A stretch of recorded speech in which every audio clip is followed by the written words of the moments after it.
ఓం నమో వెంకటేశాయ. ఈ బ్లాక్ అయితే మన వైకుంఠ ఏకాదశి దర్శనం దిక్కలైతుంది. ఎవరైతే లక్కీ ట్రిప్లో సెలెక్ట్ కాలేదో, ఎవరికైతే మన 300 టికెట్ అయితే దొరకలేదో వాళ్ళైతే బాధపడే అవసరం అయితే లేదు. మన టీటీడీ దేవస్థానం అయితే మనకైతే ధర్మ దర్శనం అయితే అందుబాటులో అయితే ఉన్నది. అది ఎలా అంటే మనకైతే డిసెంబర్ 30 తారీఖు వైకుంఠ ఏకాదశి, 30, 31 అని జనవరి 1 తారీఖు ఈ 3 రోజుల దర్శనం అయితే మనకు ఎవరైతే లక్కీ డిప్లో సెలెక్ట్ అయిందో వాళ్ళకు మాత్రమే ఈ 3 రోజుల దర్శనం అయితే ఉంటుంది. అని జనవరి 2 తారీఖు నుంచి జనవరి 8 తారీఖు దగ్గర మన క్యూ లైన్ ఫ్రీ దర్శనం అయితే ఉంటుంది, ధర్మ దర్శనం. ఎవరు వచ్చిన తిరుమలకు వచ్చి ఎటువంటి టోకన్ లేకుండా మాత్రం ఈ క్యూ లైన్ నుంచి అయితే దర్శనం అయితే చేసుకోవచ్చు.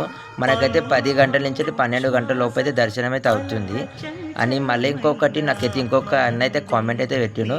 అది ఎట్లా అంటే మన వైకుంఠ ఏకాదశి దర్శనం అయితే మనం ఎగ్జామ్ లోపలికి వెళ్ళి చేసుకోవాలంటే అట్లయితే కాదు. వైకుంఠ దర్శనం ఎలా అంటే మనం వెండి వాకిలి దాటినాక మనకైతే బంగారు వాకిలి వస్తుంది. బంగారు వాకిలి అయినాక మన జయ విజయాల నుంచి దర్శనం చేసుకొని మనమైతే రైట్ సైడ్లో మనమైతే వైకుంఠ ద్వారం అయితే ఉంటుంది. నేను వీడియో అయితే ఫోటో అయితే పెట్టిన. మనం రైట్ సైడ్లోనే అంటే జయ విజయాల దర్శనం చేసుకున్న తర్వాత మన రైట్ సైడ్ నుంచి మనమైతే మన లెఫ్ట్ సైడ్కి అయితే ఉండి నుంచి అయితే బయటికి అయితే వస్తాము.